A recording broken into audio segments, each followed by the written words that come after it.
All right. Let me just share my screen.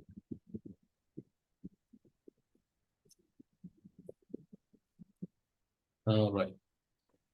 So let's get started, right? Since it's 9:05, I think we should get on with the lesson today. So, first of all, good evening, everyone. Welcome to day 2 of this introduction into networking for cybersecurity and network fundamentals, to be perfectly honest. And today we'll look at some network topologies and network fundamentals, the basics that you need in order to understand how network infrastructure work and how networks from smaller ones to very large ones up to the internet operate.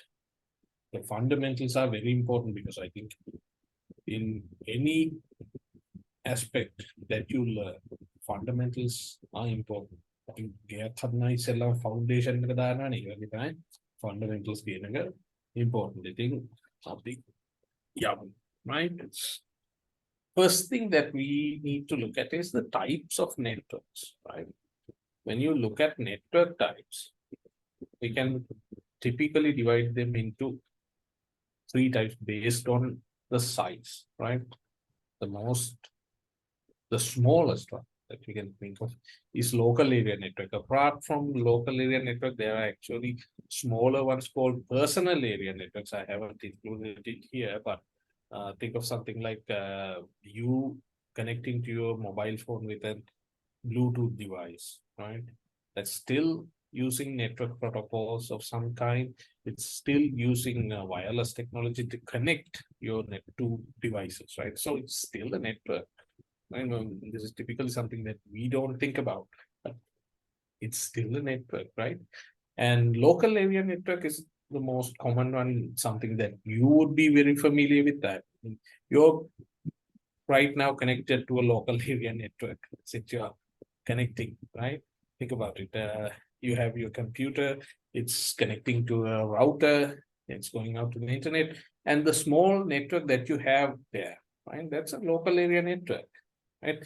Think of something like a small office, right? Everyone is connected to a switch and they can communicate with each other. They have a shared interaction. That small network is a local area network, right? Smallest one. Then we can go to a larger network. We can call it the metropolitan area network, or typically known as a MAN, right? A metropolitan area network is a computer network that connects computers in a larger area, right? Like a large city or a university or a large infrastructure, like it's made out of several buildings, right? And it connects multiple lands together. And this is still much more smaller than a WAN network, right? Wide area network, which we'll get to next. So we are talking about distances from maybe 2 to 50 kilometers, right? And they use high-speed links like Ethernet or fiber optics to provide high-speed data connectivity over short to medium distances, right? So I also something like citywide internet connectivity, campus networks for hospitals and other types of these networks could belong to a single organization or it could be operated by multiple groups. Maybe an ISP is involved and connecting different entities, different LAN segments with each other, right? And still spread over a larger geographic area with many buildings, right? And wide area network or WAN, on the other hand, is something that connects over longer distances. Think of something like connecting countries, right? And internet is the biggest network of them all, right? Still a connection of networks, a collection of interconnected networks, and that's called a wide area network, right? So the internet is the biggest network of them all, right? And let's look at some of these WAN technologies that we have available.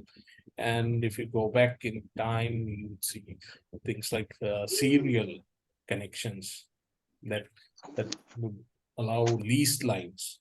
And these are really, really old technologies. This is included for the sake of posterity, but for the most part, no, these are not being used anymore because they have significantly limited bandwidth and they don't scale very well and complex to configure.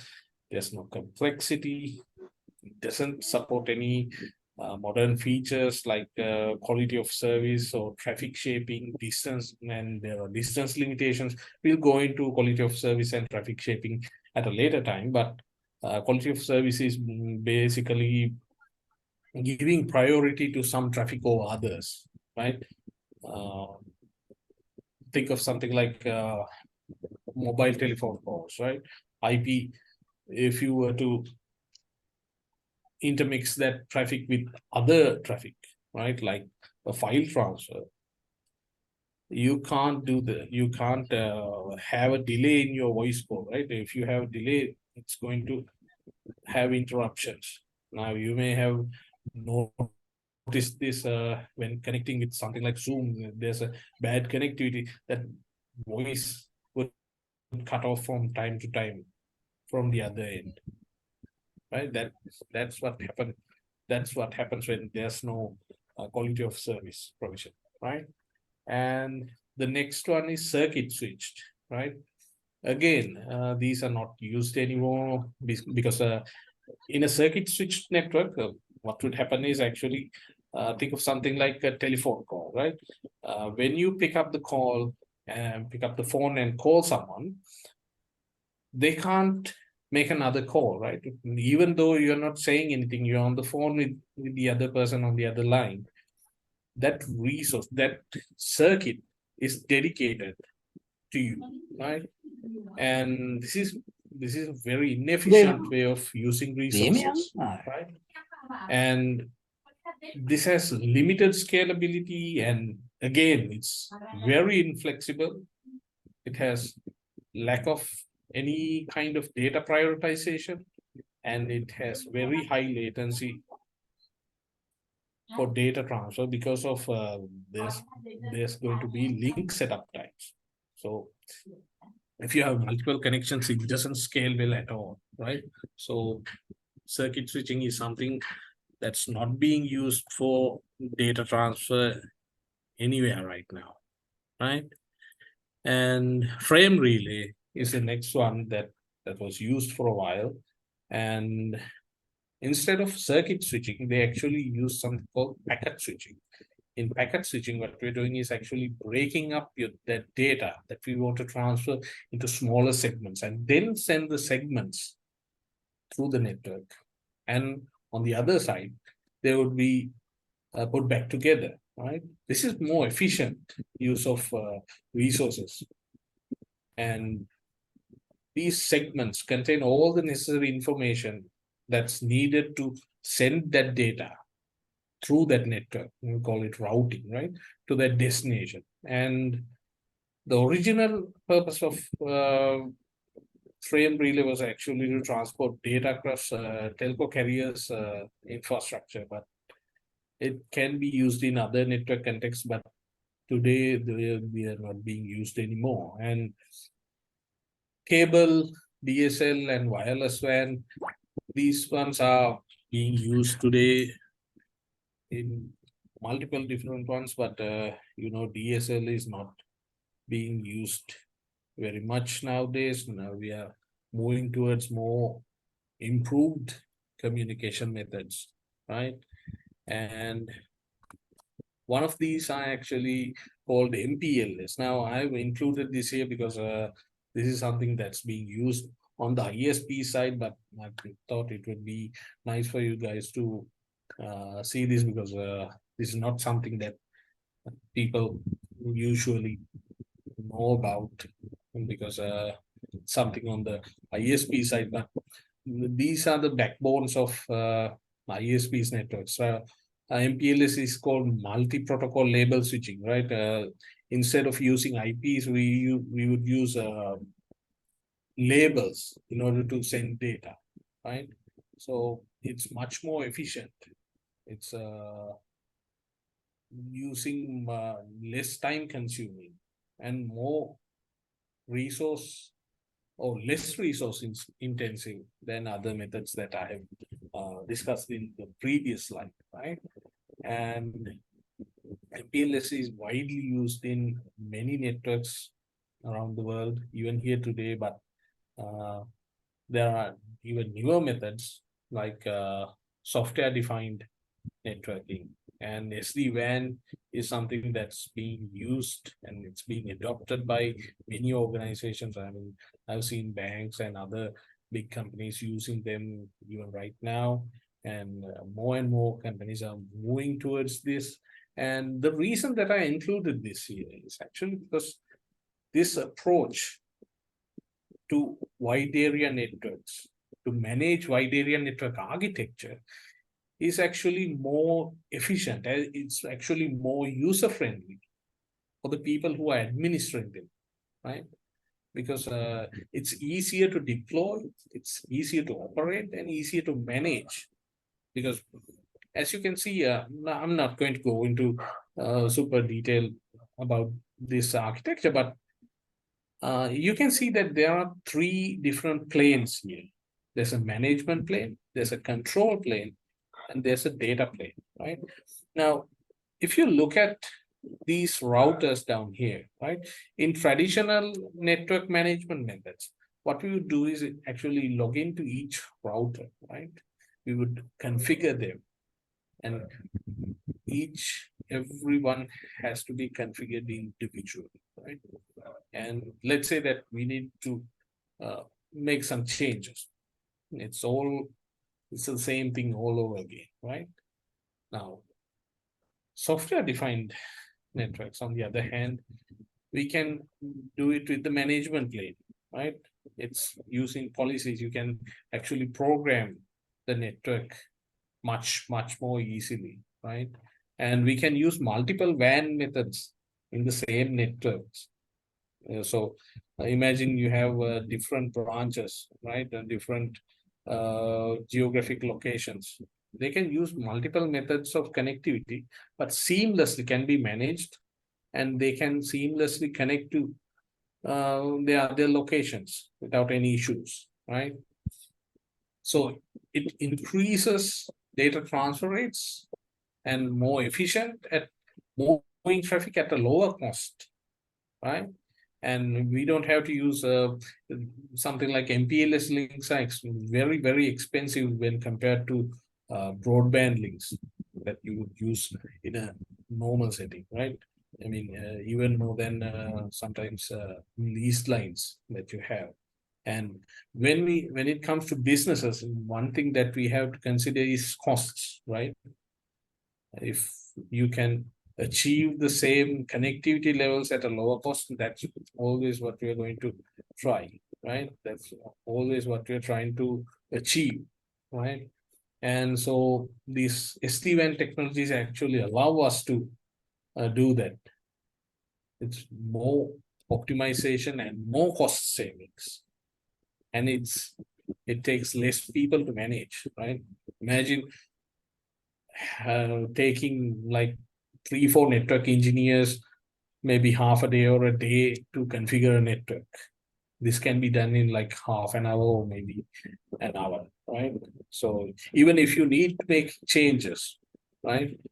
Imagine something like this. Let's say that in this branch network, we have IP phones, right? IP phones would use the same network. Nowadays, we are using the same network for both data and voice, right?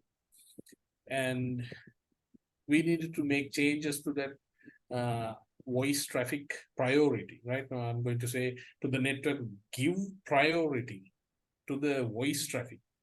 If someone is making a call, they would have higher priority, right? That should be the norm, right? If we needed to make that change, right, from these branches, these routers, let's say there are 6 routers along the way or 6 different network nodes that the call would traverse, we'd have to make changes to every single one, right? But if it's using software-defined networking, it's just rolling out a policy, right? It's that simple. So this is something that you need to look at, you need to be aware of, especially when you're, even if you're not into networking, even if you're not pursuing networking as a career path, it's still good to know these things, right? Because these are the backbone, these are the underlying technologies that are allowing us to connect, to consume the services that we use today, right? So let's move on to network topologies, right? So these are the basics that whenever we talk about network fundamentals, this is something that we always come to, right? Network topologies. There are various topologies that we can connect computers to establish connectivity, right? And the most ancient one, the oldest one, is that we have used is ring topology, right? Fiber, it uses fiber cables to connect. So it's FDDI, right? It's used a protocol called token ring. And the interesting thing about this is that the ring only transmitted data in a single direction. You can see the arrows, right? Now, this is a dual ring setup where there would be another ring. If there was just a single ring that connected all these four stations, and if there was a break in there, it would essentially divide this network into two segments because data can only be sent in one direction, right? And the dual ring actually provided redundancy in that case, but it's not being used for anything nowadays, right? And the reason for data flowing in a single direction is to avoid collision, right? Because you're actually putting electric signals into those cables, light signals. I'm sorry about that. And you don't need collisions, right? From if you're going in one direction, there wouldn't be any collisions, right? But for the most part, it's been superseded by other networking technology. So it's not something that we have to care about anymore, right? And the next one is bus topology, and it's another one that's a relic of the past. It's not being used anymore, but it's good to know that these are the technologies that paved way to the technologies that we use today. So in bus topology, a single coaxial cable is actually used to establish communication between each different computer, and they would use something called a network tap in order to connect to that single main cable, right, the backbone cable. And to prevent signal prevention, there would be a terminator at each end. So it wouldn't it would prevent signal reflection from one end to the other, because that would otherwise cause distortions and disruptions, right? And if the signal breaks again, it's going to cause some disruptions, right? So it's not used anymore, and interference and signal degradation problems are some of the weaknesses of this topology, right?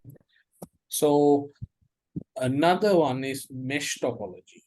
And as you can see in this one, in a mesh topology, a single node connects to every other node, right? You can see that there are 5 nodes here, or 5 computers, and each computer connects to all the other computers, right? Now, this is a very good method if you want redundancy, if you want continued access, even if one link fails, right? If this link fails, right, they'd be able to connect via this one, right? And same with the other ones. Now, there's 2 mesh methods. One is called full mesh, where every node connects to another node, and there are partial meshes where a single some nodes are not connected to others, right? We'll get to that a little bit later, but mesh topologies are still used today to some extent. I'll get to that later, right? And star topology, on the other hand, this is a very common one that's being used today, and most networks or LANs would be in star topologies, right? If you look at your computer, if your computer is connected to your internet router, that's essentially a star topology, right? You just have one computer. Maybe you have 3 or 4 computers. Think about it, right? That's a star topology, right? There's another extension of this topology called extended star. Yeah, 2 or 3 star topologies are connected to each other through a central hub, or maybe not hubs, switches connected to each other that extends these topology, right? And they can make smaller LANs into bigger LANs by interconnecting them. And this is something that's very common in today's networks, right? And remember, guys, the physical arrangement of these networks, right? It doesn't have to be a star, right? Typically, it looks like this. And tree topology is, in a tree topology, the devices are actually arranged in a hierarchical structure. It looks like a tree, right? You can see that there are nodes that come down from different hierarchies. This is still used today in more enterprise networks. We can still see this, right? So the most significant difference from star to this one is actually there's a specific hierarchy that includes multiple levels, right? So in enterprise networks where we would need such hierarchical differences, we would see something like this, right? So let's go to the next one. And this is the 3-tiered network architecture by Cisco, right? And this is a network design model that's suggested by Cisco and often used to create networks, because we need to be able to scale, and these networks should be efficient and resilient, because in enterprises we can't afford downtimes and disruptions. Now, if you look at this network, right, you can see that there are multiple links. Now, these are the access layer. These two are in distribution layers, and this is the core layer. Now, the access layer is where the users or the servers or other devices would connect to the network, right? And the distribution layer is where the routing happens between these different segments, right? Let's imagine that this may be an IT department, this may be a finance department, this may be an HR department, right? We need segmentation, right? And communication between these segments happens at the distribution layer. And the core layer actually provides high-speed bandwidth to other networks, or maybe even the WAN, right? And you can see that there are multiple links between these. But in some instances, these network switches are actually stacked, right? Where multiple switches act like a single switch and can be managed very easily, right?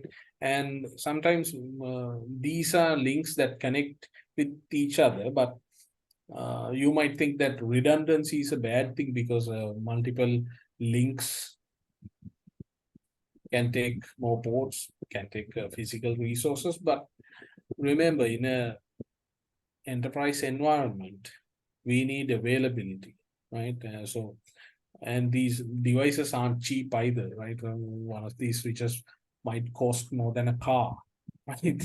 And we are using 2 of them, maybe 4 of them in some instances. And we need that uptime, right? We can't afford downtime in that instance. We will use multiple links, and uh, it's the same thing with the 3-tiered architecture, where you can see user devices, mobile devices, wireless devices actually connected to the access layer, and there's a distribution layer, and there's high-speed connectivity from the core layer with other devices, and there are firewalls. And you can see that there are 2 internet links here. In enterprises, we would typically get multiple links, internet links, because again, like I said before, we can't afford downtime, right? If the cost of 2 internet links is less than the loss that we would get from loss of connectivity, then we would go for these resilient architectures, right? And another thing is that we need segmentation between these different groups in this access layer, right? And that's another part of security, because this segmentation is important for us, because we might not want users from here talking to users from here. In that instance, we need to be able to control them. There are different mechanisms, different methods that we would use to control that traffic. So only authorized users can talk to each other. Now, this diagram doesn't actually contain any servers or other server zones. And typically in an enterprise network, you would have different zones that are separated by a firewall, right? So these are the kind of things that are typically seen in an enterprise network, right? And apart from the 3-tier network, we can have a 2-tier network architecture as well. This is actually sometimes called the collapsed core architecture, where the access layer and the distribution layer are the only ones there without a core layer. This is typical use case in an enterprise network, right? Where we would just use layer 3 devices to facilitate routing, and then we would use WAN links to connect to the outside, or maybe to remote sites. That sort of thing is possible as well, right? And let's take a quick look at physical media types, right? Now, when it comes to physical media, there are 2 significant types of media. One is called guided, right? When you're using a cable, it's a guided medium, right? When you send a signal out through a cable, it can't escape and go on another way, right? It has to go through the cable to the other side. So twisted pair is the most common one you would see. You're probably using one right now if you're connecting via wire.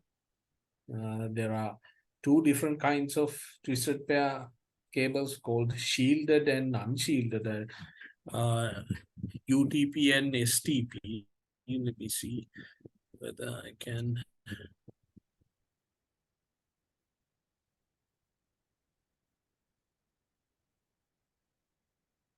Unshielded twisted pair. So these are just cables that are twisted. Now these twists are there to ensure noise reduction, right? And unshielded twisted pair and shielded twisted pair is where there would be actually shielding to prevent disruptions. If there are any RFI interferences there, you would use STP cables, right? So apart from those, there are coaxial cables. used for data transfer as well in the past, but not anymore, because STP is the one that we are seeing right now, that's most used today, right? And in a coaxial cable, actually, the copper conductor in the middle is the one that's carrying the data, and the shielding is there to prevent any distortions to that signal. Because when you're sending a signal, it's an electrical pulse that goes through that connector or the wire, and any external interferences can distort that. So what you would put in one end might not come the same on the other if there are distortions that significantly distort that signal, right? And fiber optics are the last one from here. And this is a C connector that's listed here. Apart from that, there are LC connectors and other stuff as well. And the fiber cable is actually really, really tiny glass fiber that runs on inside a cable, right? And fiber optic cables are really, really useful, and they allow for very fast network speeds. The undersea cables that we have seen in the last lecture were actually using fiber optic cables, right? So in modern data centers, in remote connectivity use cases, most days fiber cables are the ones that are being used. So even for home broadband connection nowadays, fiber is the preferred method because it provides significantly faster connectivity speeds. It doesn't signal doesn't degrade over distances as much as they would do in a copper cable, right? In a twisted pair network cable, we can maybe do 100 meters, but in a fiber optic, in a multi-mode one, we can do easily do 400-500 meters. And on a single mode one, there are two modes of fiber transmitters. One's called multi-mode, where multiple length lights can be transmitted through the cable, and in single mode, it's just a single light pass that's used in a single wavelength, and these can go for kilometers, right? So fiber is the way to go. And there, apart from the guided ones, the cables, we have unguided media types as well, right? So microwave transmission and Wi-Fi, and apart from that, infrared. And we can actually use visible light for data transmission or signal transmission as well. So unguided, apart from that, you know that things like radio, television, those are all using different parts of the radio spectrum in order to send data. Everything that I have mentioned here is actually some form of modulating data, right? And sending it through that radio waves, right? So these are the types of unguided media that's used today, right? So let's move on to the OSI model, right? Now, the OSI model is really, really important when it comes to networking, right? If you're talking about networking fundamentals anywhere, I think OSI model is something that's brought up again and again. So, first of all, I think the biggest question is what exactly is OSI model, right? So it's actually conceptual framework that standardize the functions of telecommunication or network system, and it divides it into 7 distinct layers. So this standardization means that if two different kinds of computers talk to each other, based on their functionality, we can map those each functions network concepts and protocols to these different layers, right? And it allows for a layered approach, right? If you're troubleshooting, you can start from the top of the stack and troubleshoot right down, or you can start from the bottom and go to the top, right? Let's say that we'll discuss the layers and then move on to troubleshooting. And another thing that OSI model provides is interoperability, right? Because by defining specific functions and responsibilities that are assigned to each layer, right? The OSI model promotes interoperability between different networking devices and software, right? It ensures that products from different vendors can work together, right? As long as they adhere to the same standards with each layer. Otherwise, devices from one vendor wouldn't be able to communicate with the other. I think there have been many different proprietary protocols that prevented interoperability and intercommunication, right? And the layered approach again, troubleshooting, and another one is protocol and standard development, right? The OSI model influences the development of network protocols and standards, because when you're developing a standard, you can see where in this model that would fit, right? And that by providing a conceptual framework on how data should be transmitted and processed at each of these layers, right? This allows for many different real-world network operating network protocols to align with these principles and interoperate with them. And this is actually why the global communication is working as it is. So it's crucial for global communication and networking that these standardizations exist, right? So let's go through each different layer of this OSI model, because understanding what each layer represents and what is the functionality of each layer is important, right? Now, let's start. Okay, let's look at the topmost layers, right? The upper layers, the application layers, right? Application, presentation, and session, right? So the functionality of the application layer is actually to interact directly with the end user applications and services, right? So any services that you use, like email, file transfer, remote access, or any other thing like watching or consuming web media or accessing website, it all happens at the topmost layer of the OSI model, right?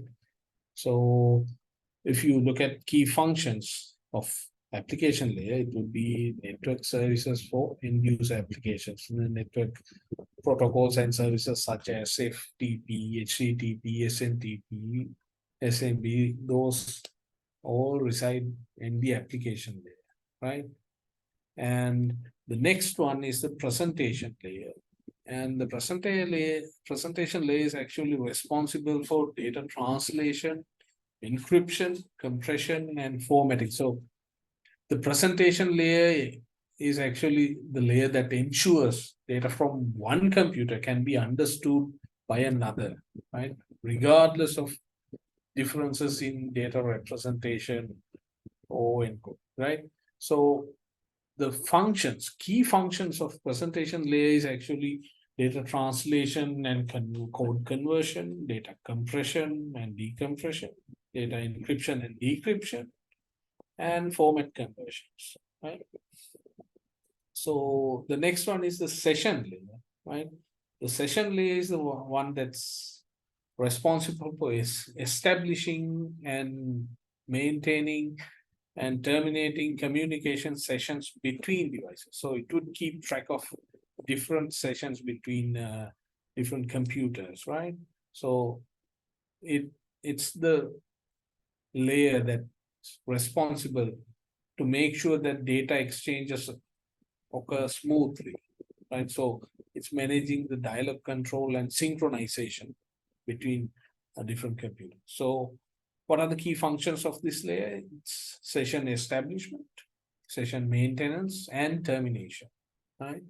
And apart from that, like I've said, dial-up control and synchronization, right? And let's move on to layer number 4. Now, this is important.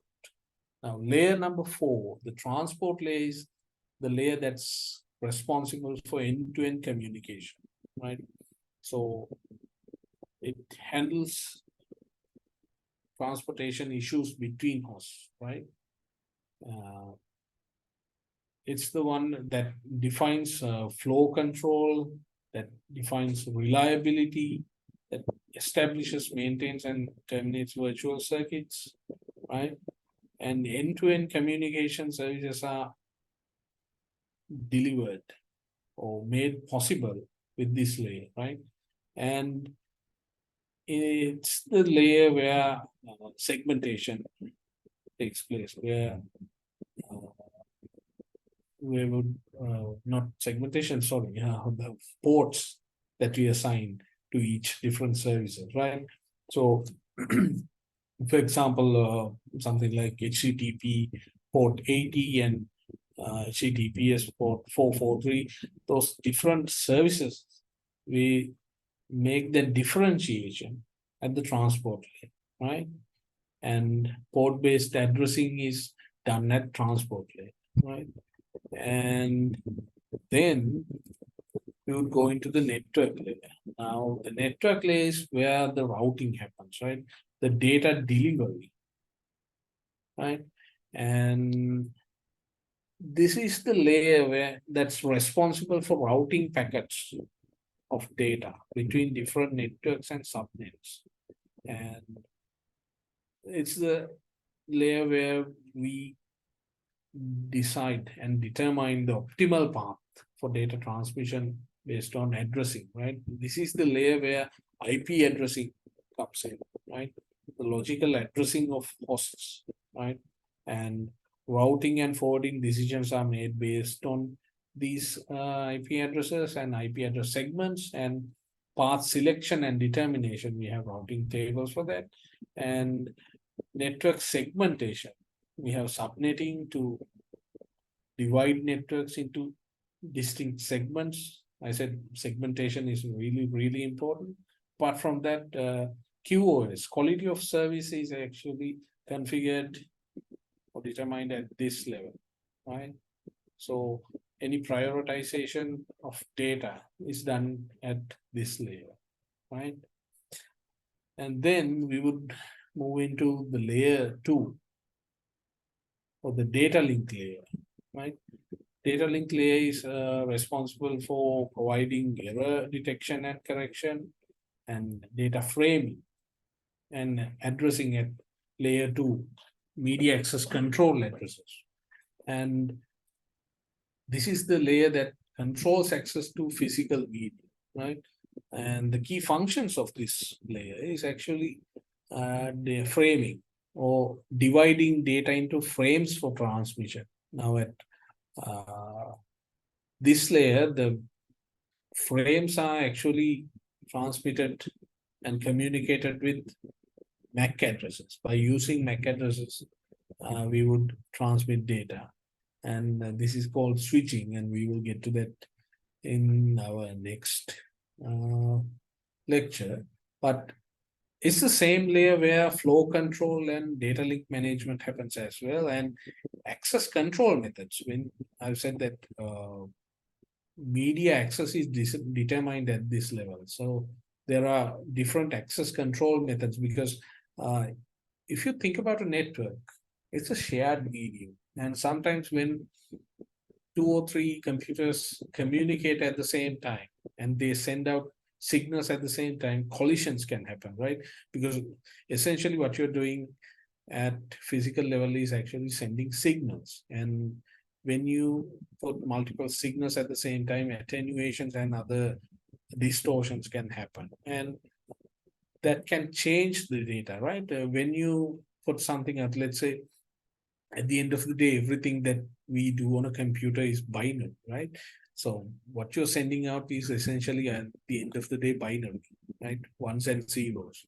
And let's say that you're sending out 8 ones, right?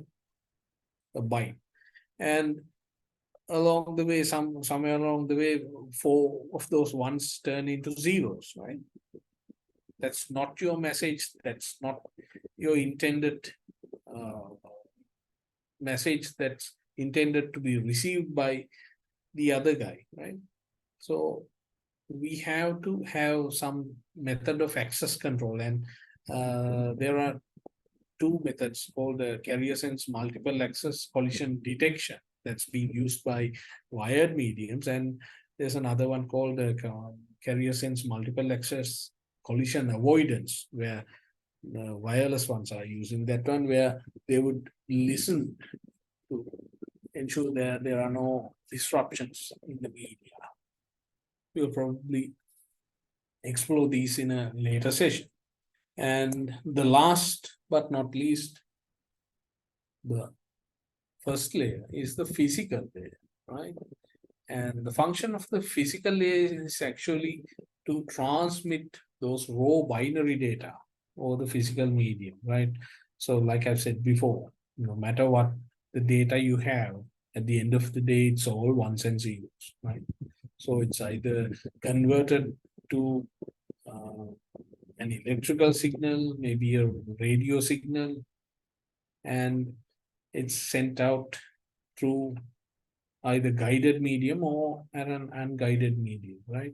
So the physical layer is actually what deals with electrical, mechanical, and physical aspects of this data transmission, right? So it's responsible for encoding and modulation of data for transmission. It's responsible for physical media specification, right? Ethernet or fiber optic LC, OSC connectors, and likewise. And it's responsible for signal transmission and reception. So everything that has to do with physical media, right?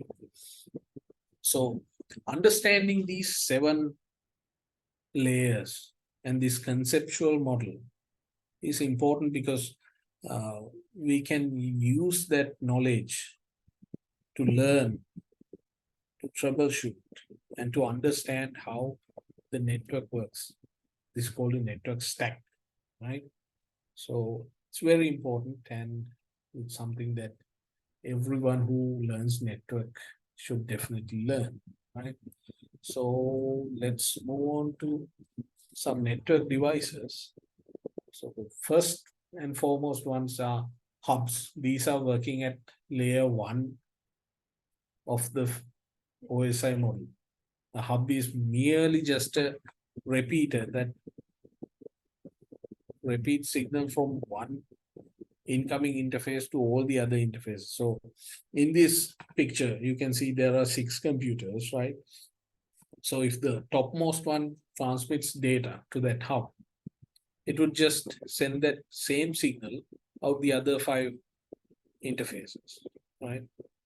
It wouldn't send it out the interface that it received from, but to the other 5, it would just send out the same signal, right? For most intents and purposes, hubs are not being used anymore. They are phased out. They are extinct.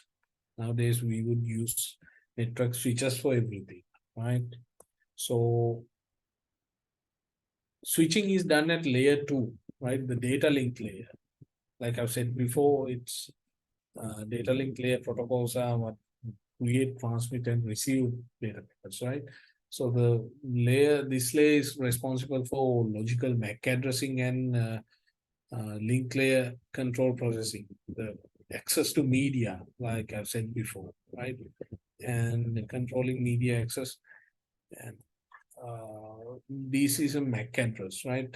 These are the physical addresses that are present in your network cards or other network interface devices. They are also called hardware addresses, right? So these are typically assigned at the factory when they are manufactured. And in the MAC address, there's a first part that's unique to a vendor, and the second part is actually the random number that's assigned to you. So there are different vendor ones. I'm not going into detail about these ones, but it's good to know, right? And switches are the ones that are operating at layer 2, right? Data link devices are switches, and bridges. Bridge is just bridges allow for extension of layer 2 networks, but nowadays mostly we would deal with switches and not bridges, right? So a switch, unlike a hub, doesn't actually just repeat every single packet that it receives from one interface and sends it out from all the others, right? It's much more intelligent than that. It would use MAC addresses to say intelligently switch packets, right? They're much more complex, but they're the ones that are being used today, right? And switches are what would what we would use to connect computers together these days. And switches would examine the data link header of a frame, right, to look at the MAC address and determine the destination and forward it on the correct port, right? And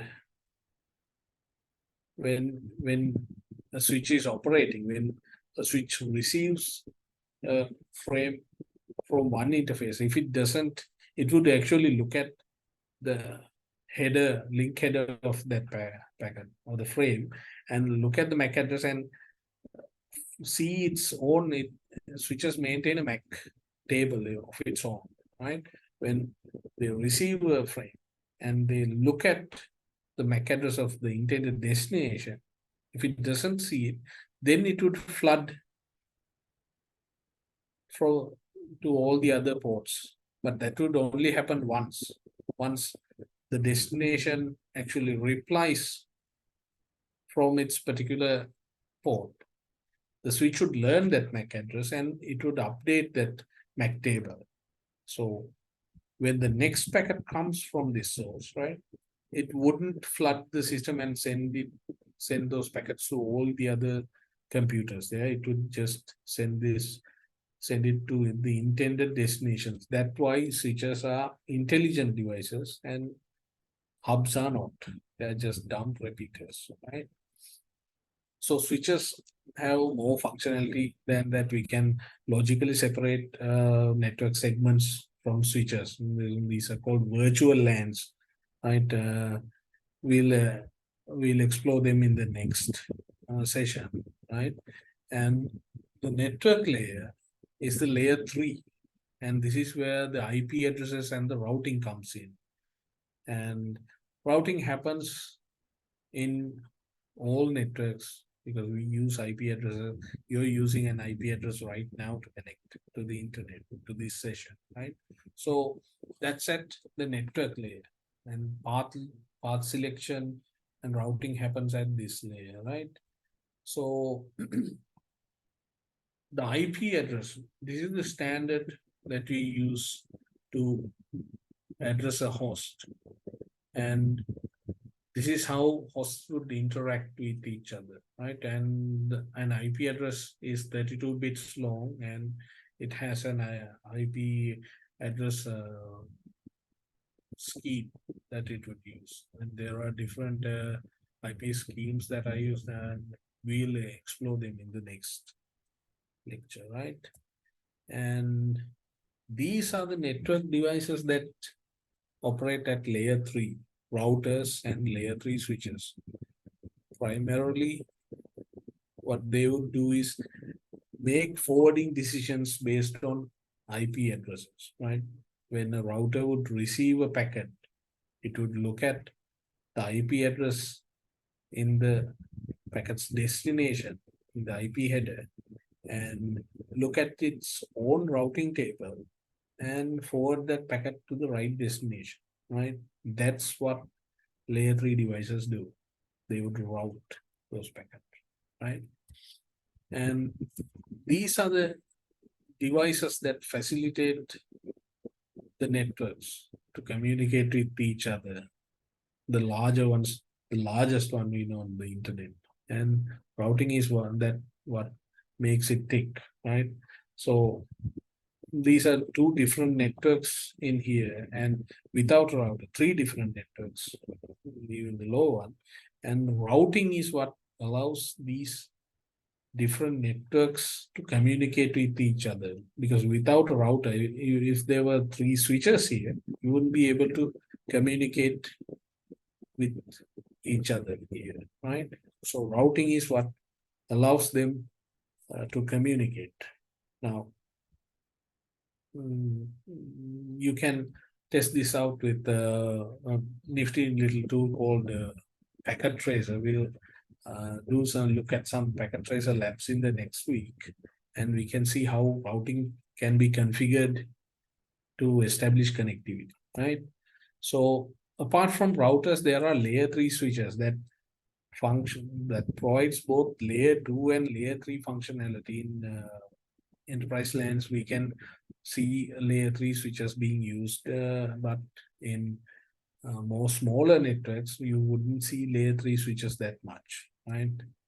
And they provide more functionality than a layer 2 switch, but at the same time, they don't provide the functionality of a router, because an integrated services router that we would use at an enterprise would provide more functionality than a layer 3 switch, right?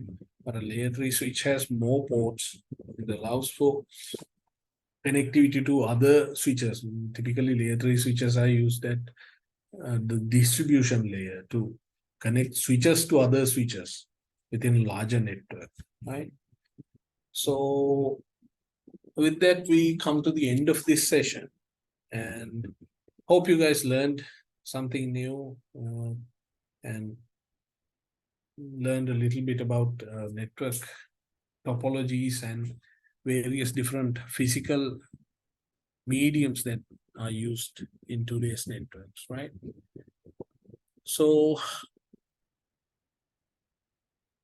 with that, I think we come to the end of this session, and